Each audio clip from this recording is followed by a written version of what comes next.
कोई नाच रहे हैं, कोई गा रहे हैं, कोई मंदिर के भव्य स्वरूप को देख रहे हैं, कोई ठाकुर जी के दिव्य स्वरूप को देख रहे हैं। सब मतलब अति उत्साह में सभी हैं।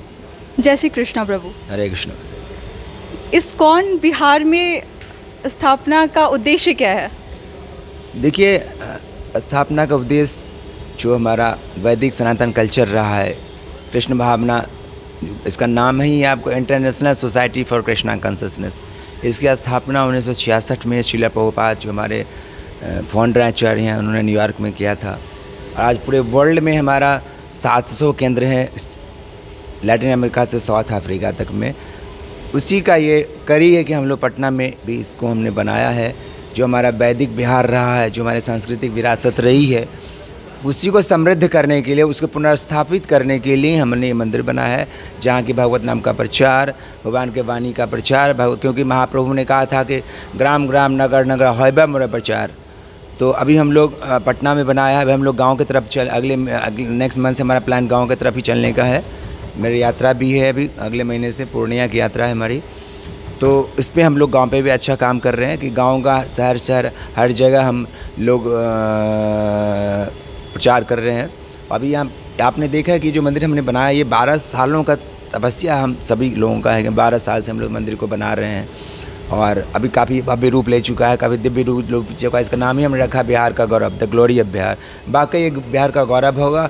और ये पूरे बिहार की जो सांस्कृतिक विरासत, ये आध्यात्मिक टूरिज्म का भी काम करेगा। आध्यात्मिक टूरिज्म को अट्रैक्ट करने का एक सेंटर बनने वाला है ये आध्यात्मिक टूरिज्म का, ऑब्वियसली आध्यात्मिक टूरिज्म। आपने और भी क्षेत्रों के बारे में बात किया कि बिहार में अलग अलग क्षेत्रों में लोग जानेंगे, पहचानेंगे, आप लोगों तक पहुंचेंगे। इसका मतलब क्या है कि इस्कॉन गांव-गांव तक बनेगा, इस्कॉन जो है वो शहर शहर तक बनेगा, या फिर सेंट्रलाइज यहीं तक रहेगा? जैसे ये गांव-गांव बनेगा। ऑल हो सकता है कि इतना बड़ा टेम्पल गांव में नहीं हो, हमारे सेंटर्स होंगे, डिस्ट्रिक्ट हेडक्वार्टर्स में सेंटर्स होंगे हमारे। फिर हमारा इनाम हट होता है, जिसको कि हम लोग जो जैसे पोस्ट होता है ना, पुलिस का पोस्ट बनाते हैं, तो हमारा आउट पोस्ट होता है। वो हर जगह हम टेम्पल नहीं बना सकते।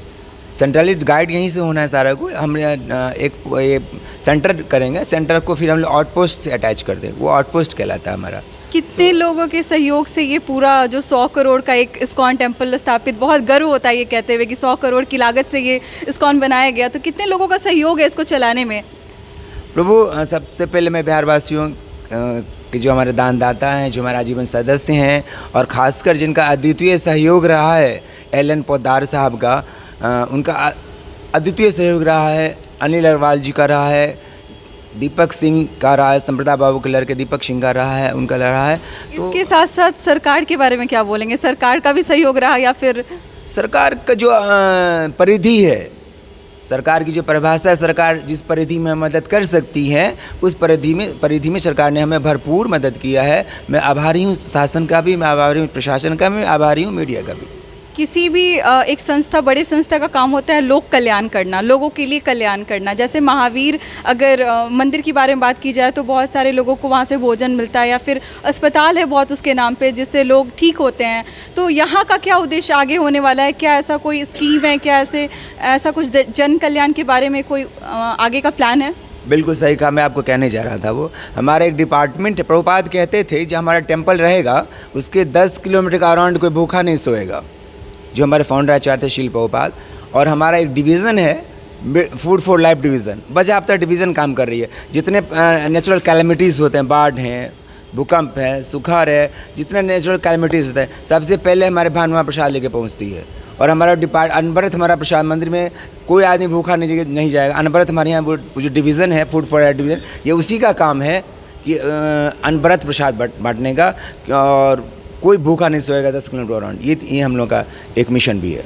मंदिर में काफ़ी काम अभी बाकी भी है, तो कितने दिनों में ये बिल्कुल मंदिर पूरे तरीके से तैयार हो जाएगा?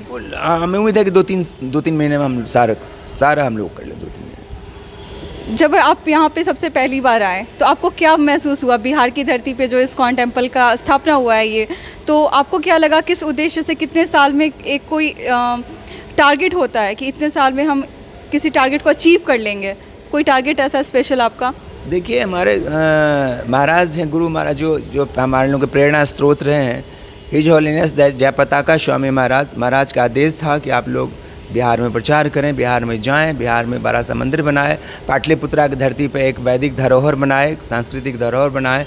ये महाराज का आदेश था और उसी आदेश को हम लोगों ने पालन किया है। और मैं फिर से सभी दानदाताओं, लाइव मेंबर बिहार वासियों का हार्दिक आभार व्यक्त करता हूँ हृदय तल से कि सबके सहयोग से आज ये दिव्य से दिव्यतम मंदिर आप लोगों के सामने है। ये दिव्य मंदिर ही नहीं सर, यहाँ पे लोग इसको ब्रजधाम बोल रहे हैं, लोग इसको गोकुल बोल रहे हैं, अन्य जितने भी कृष्ण से जुड़े जितने भी स्थल हैं उन सभी के नाम से इसको जाना जा रहा है। कितनी खुशी महसूस होती है आपको इसके बारे में सुन के लोगों से?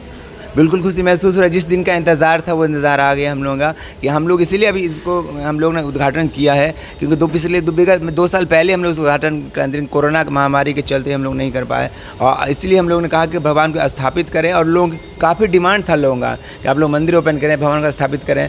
और आप देख रहे हैं कि मतलब असंख्य भीड़, नित्य प्रतिदिन सभी भक्त आ रहे हैं, असंख्य भीड़ों टोली आ रही, असंख्य भक्तों की टोली आ रही, और सभी आनंदित हो रहे हैं। कोई नाच रहे हैं, कोई गा रहे हैं, कोई मंदिर के भव्य स्वरूप को देख रहे हैं, कोई ठाकुर जी के दिव्य स्वरूप को देख रहे हैं। सब मतलब अति उत्साह में सभी हैं। अंत में आप हमारे दर्शकों को जो यहाँ पर नहीं आ पाए या फिर आना चाहते हैं, उनको इस स्क्वाड की तरफ से क्या मैसेज देना चाहेंगे? स्वागत है सभी बिहार वासियों का, आपके व्यूअर्स का, आपके दर्शकों का, कि आप ये जो अपॉर्चुनिटी मिला है इसको मिस ना करें, क्योंकि ये लाखों जन्मों करोड़ों जन्मों के बाद भगवत धाम जाने का ये अवसर प्राप्त होता है। और हमने इस बनाया ही इसको जीव कल्याण के लिए। ये जीव कल्याण का केंद्र होगा, ये कोई साधारण केंद्र नहीं है। भगवान का घर, भगवान स्वयं विराजित हैं यहाँ। जन कल्याण ही जीव कल्याण, जीव कल्याण का, जीव कल्याण से ही जन कल्याण होता है, जन कल्याण से जीव कल्याण नहीं होता है, जीव कल्याण से जन कल्याण होता है। तो ये जीव कल्याण का भी कार्य करेगा। और बहुत बड़ा जो हमारा एक सपना था कि प्रचार हो, मंदिर हो, भव्य से भव्यतम हो, और वो दिख भी रहा है। लोग इसको महसूस भी कर रहे हैं, लोग आनंदित भी हो रहे हैं, और लोग आके मतलब खुशी से आ रहे हैं, नाच रहे हैं, झूम रहे हैं, काफ़ी आनंद प्राप्त कर रहे हैं वो। Thank you. Thanks for watching Rebel News India. Stay tuned for more updates. Don't forget to like, share and subscribe.